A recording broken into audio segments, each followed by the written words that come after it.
Time now for Back Pages tonight on Sky Sports News, bringing you a first look at the sports stories in the morning's newspapers. Joining us this evening, ESPN's senior writer Mark Ogden and the Times Northern sports correspondent Martin Hardy. Welcome to you both. Let's run you through those back pages. In the Mirror, Eddie Howe with the headline, "Toon get headache as England eye Howe." He tells Newcastle he wants to stay, but it has to be right. Focus on the Open 2. A good day for Shane Lowry, a bad one for Rory McIlroy. Howe also the headline on the back page of the Mail. Howe warning, favourite to the England manager, hints at Newcastle exit if club's new chiefs don't promise him full support. And that image of Shane Lowry, who at the moment leads the way at Royal Troon. Telegraph lead with Eddie Howe too, with the headline, "I turn England down," plus the image of Rory McIlroy throwing his club in frustration, losing it. McIlroy's major malfunction, the second in a row. Inside the Telegraph, quotes from Erik Ten Hag speaking to a Dutch newspaper. Ten Hag confronted the owners in Ibiza. A transfer line too with West Ham potentially looking to sign N'Golo Kante, a return to the Premier League. And into the Times, just in time. Justin Rose riding the hunt as well for a second major title. And more on Eddie Howe, who says, "Back me or lose me." And it is a good evening to Martin and to Mark. But housekeeping to start with, Mark. You are going to be fully focused and not worrying about any cat videos for the next half an hour. It's been a big thing in their WhatsApp group, but the cat videos are gone. Yeah, no more cat videos tonight, hopefully. Let's crack on for the next half an hour then. We'll start with Eddie Howe, then Martin, who you've been listening to today. Two strands, it felt like. The questions about whether or not he might want to become the next England manager and whether or not he was entirely happy as the Newcastle manager. What did you take from it? Well, there was quite a few North East journalists headed out to Germany today, to the Adidas headquarters in Herzogenaurach, which is not too far from Nuremberg. And I think we all thought it would be a kind of a black or a white situation whereby either Eddie Howe ruled himself in for the England job, being that he is the favourite to succeed Gareth Southgate, or Eddie Howe rules himself out. But there was a bit of chin scratching when he'd finished because it was something much more grey that emerged. I think he wanted to use this opportunity to express deeply his unhappiness with the recent restructural changes that have taken place inside St James's Park. He was very close to Amanda Staveley and Mirdad Gudussi, who had a 6% shareholding and were major forces in bringing about the takeover and then backing him in the transfer market. Losing them means he's lost two allies. In the meantime, Paul Mitchell has come in as sporting director, and James Bunce has come in as performance director. And I think there is uncertainty there in terms of what Eddie will be allowed to do in the transfer market, how much control he would have at the club, which he generally has had. So I think we had two issues colliding here today, and it was a little bit of a surprise to those present to see how unhappy he was. The quote that he said was, "I absolutely want to stay, but it has to be right for me in the football club. There's absolutely no point in me saying I'm happy staying at Newcastle if the dynamic isn't right." And that was a dramatic change from everything so far with Eddie Howe at Newcastle, which has been, not quite a bed of roses. There's been difficult spells, but the relationships have always been very strong. So it felt like there was two issues. One was Eddie Howe putting on the table that his relationship at Newcastle United might not be stable. He wants reassurances. We think that's regarding his control in the transfer market. Will now people be above him? And if that's on the left side of the table, on the right side is the England situation and the fact that he's favoured to succeed Gareth Southgate. He was very keen to stress the two things don't overlap. But it's natural that if there is uncertainty in his future at St James's Park and he has this situation on the far side of the table, which is England showing a great deal of interest, then the two will start to merge. So it's either a coincidence that he brings this out today, or it could be seen as potential leverage that, look, I've done very well here. I rescued the club that was going to get relegated. We finished fourth, got to a cup final. The whole place has a different feel in terms of professionalism. The players are very close to Eddie Howe, which they again stressed to us today. And then it's a case of, at the far side of that is England are now showing a great interest in me. Will I retain the power that I have? And the one thing Eddie Howe has generally been when he's been Newcastle, been very honest and very forthright. And he said that today, look, I'm not trying to push for the England situation. He didn't say he was desperate for the job. However, he said himself, I have to be all in.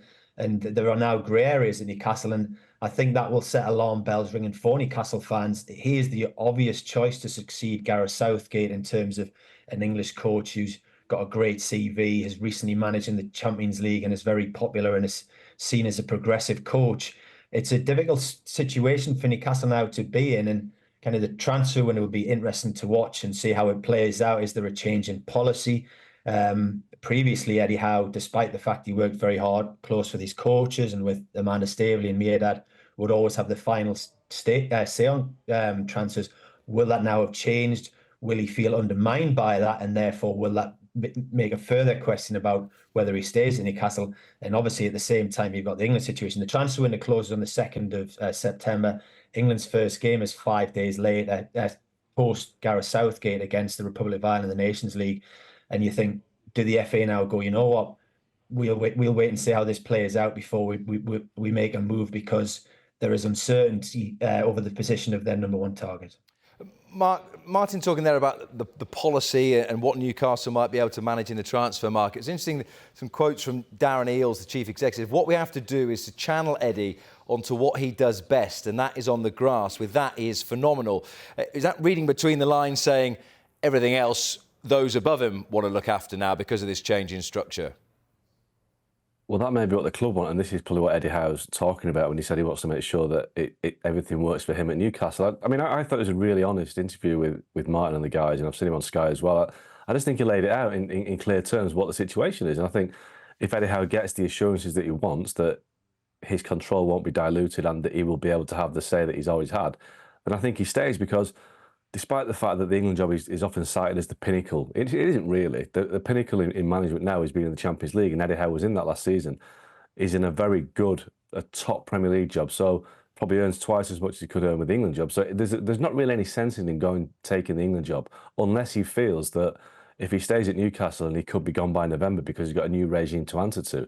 I think that's the crux to this, that the stability he felt maybe 3 or 4 months ago is not there because of the people that have left. Obviously, Dan Ashworth has left as well. The director of football has moved to Man United. So a lot of changing places at the club. And if he feels that he's going back there with uncertainty, shifting sands, why would he pledge his future to a club when he may be gone before the middle of the season? He doesn't deserve to be, but he may be, because the owners may want a different coach. So he has every right to, I won't say he's demanding, but certainly ask for those assurances and clarity, because he is the best option for the England coach. We've seen the FA's criteria that they published on the website today, and he ticks every box. But if he's happy at Newcastle and he gets the reassurances that he wants, he'll probably stay at Newcastle because it's a better job than the England job. It's interesting, Martin, thinking back to last season, and there were times where he was a little under pressure, Eddie Howe, maybe because he set himself such a high bar. He was beset by so many injury problems. Is it difficult to gauge how quickly he would be under pressure if results didn't go right because of the new people above him at the club at the start of a new season? It's difficult to say at the minute because the transfer window hasn't closed, but it was interesting within what was said today that Eddie Howe feels he needs the squad strengthened. He needs at least one centre-half to come in. He would like a right winger to come in. So it'll be interesting to see whether he gets that back in. And if he does, then perhaps there is more pressure put on him. When the journalist left, or when Eddie Howe left the press conference today, the feeling was this feels a lot more like Newcastle United now, a lot more chaotic, and you've had 3 years of complete calm or largely calmness in terms of the running of the club. There was just that little bit of a throwback to when Rafa Benitez would challenge Mike Ashley, and going further back to when Kevin Keegan challenged Mike Ashley as well. And the parallels with Kevin Keegan are there in terms of two people were brought in who suddenly started signing players he hadn't heard of. Once there is a little bit of political unrest at Newcastle, it can unravel quite quickly. I certainly hope it doesn't here. I don't think I know Newcastle fans don't want that to happen. But it's the emphasis, I think, which Amanda Staveley and Miedad Gudusi got so well, was that they concentrated on the football and realised that the most important part of the club to make everything else work was what was on the grass. There may be a bit of a moving away from that in this attempt to make a structural change. So we'll see what happens. The transfer window, first of all, closed, and will be interesting to see if Eddie Howe's got the players he wants. If he has, then yes, there will. Well, I think either way there'll be pressure coming on him in terms of what happens with the results. But obviously, there's a lot to play out then in terms of what the reaction of the board is to this challenge this afternoon, whether they're particularly keen to hear this being spoken about in public. But this is Eddie kind of making his line in the sand, and for certain he has the supporters behind him in this. Mark, you mentioned that application that's gone out for the New England manager today, and those criteria: significant experience of English football, enjoy the international environment, develop English talent, deal with intense public scrutiny, and create a positive culture. Sam Dean in the Telegraph has come up with a ranking system. He's got Eddie Howe and Mauricio Pochettino as the two best suited to take on the job. Do you think there are any other factors, i.e., I know it's about not necessarily just knowing English football, but potentially being English? Do you think that the FA will consider the expense and difficulty of getting those in jobs out of clubs or not? I think that's definitely a factor. I mean, obviously Eddie Howe's under contract at a Premier League club, so he'll be an expensive manager to recruit. I mean, let's just put a ballpark figure there. Say it cost £10-12 million to pay compensation to Newcastle for Eddie Howe. Well, that's £12 million more than it costs to get Graham Potter or Mauricio Pochettino. And these things matter. The FA, you know, I think they may have just finally paid for Wembley, but they're not an association that throws the money around. So that is a big factor. But ultimately, they should go for the best man for the job, or the best person for the job. And, you know, all of the candidates we're talking about have good qualities. None of them are the perfect candidate, but I think Eddie Howe is as close to it as possible. The fact that he hasn't won a major trophy, we know that, but, you know, like I said, the international game is different from the club game. He is a very, very good candidate, but the one thing that would mark him down, I guess, is the fact that he will cost money to get from Newcastle, and a lot of money. So they may go for the cheaper option, because if they're saving £10-12 million, that's potentially 2-3 years' salary for the new man. So it's a big financial commitment for the FA to think about. All right, we will take a quick breather. We have talked about Newcastle and some quotes from Eddie Howe. We'll also focus on Erik ten Hag as well in a couple of minutes' time, after he told a Dutch newspaper that he confronted the owners in Ibiza.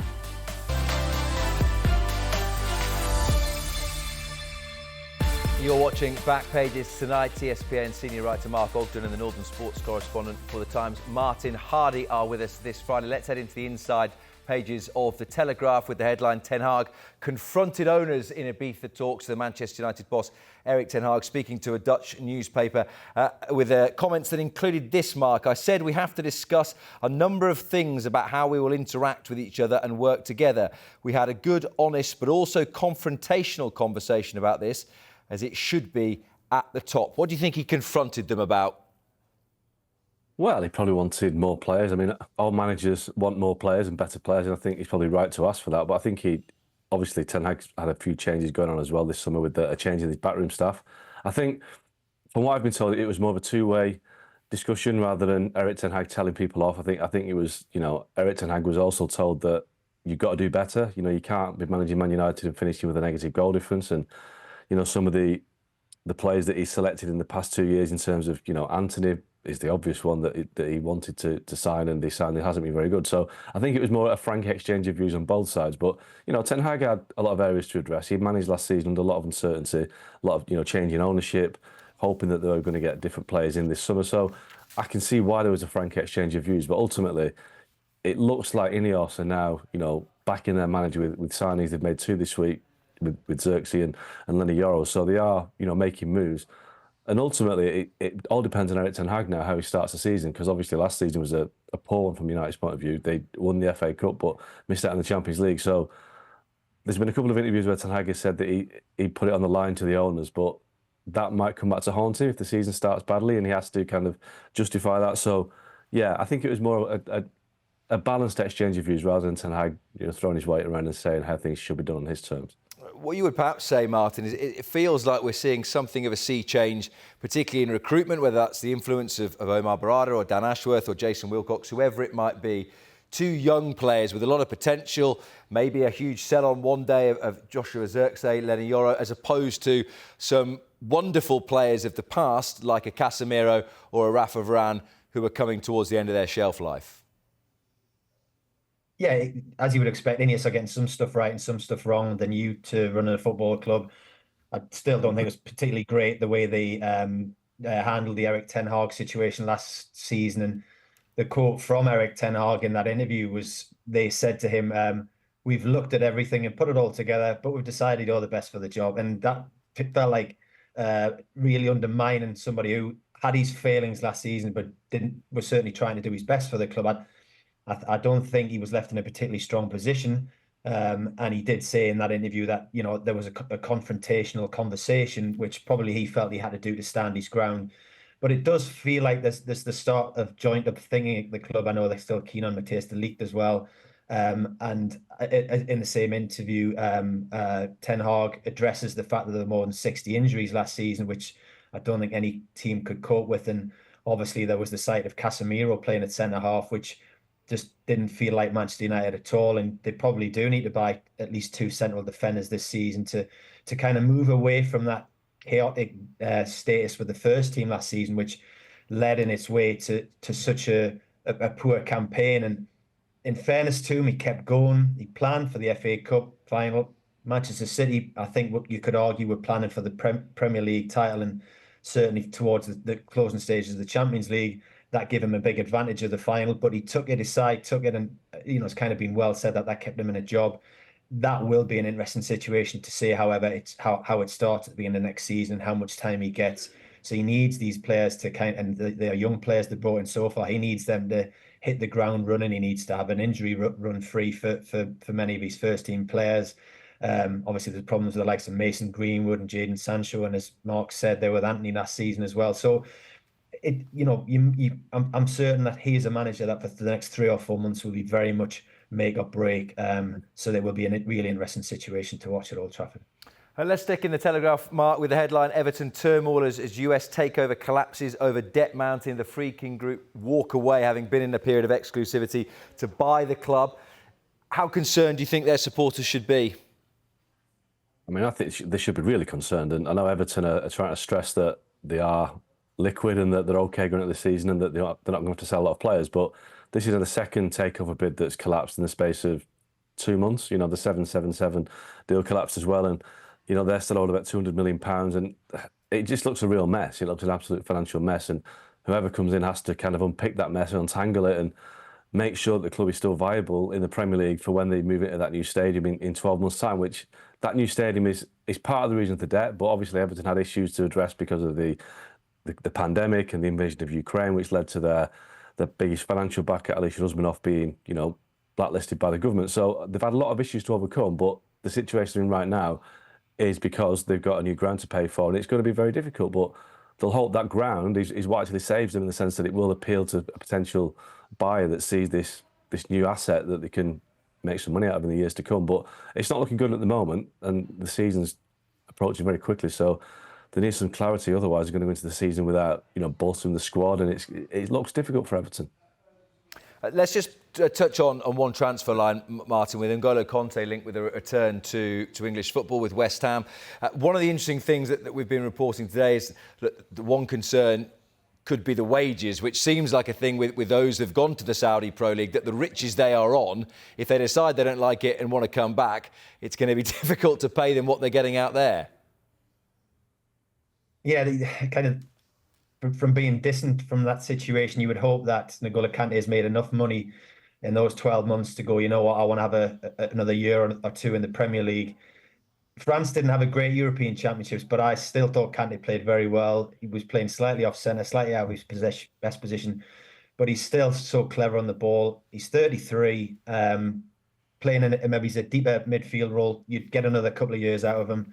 I think it could be a really interesting signing for West Ham, and I hope they can kind of bridge that gap between the crazy levels of finance in Saudi Arabia and what he could earn at West Ham. But yeah, to me, that would be quite a clever signing.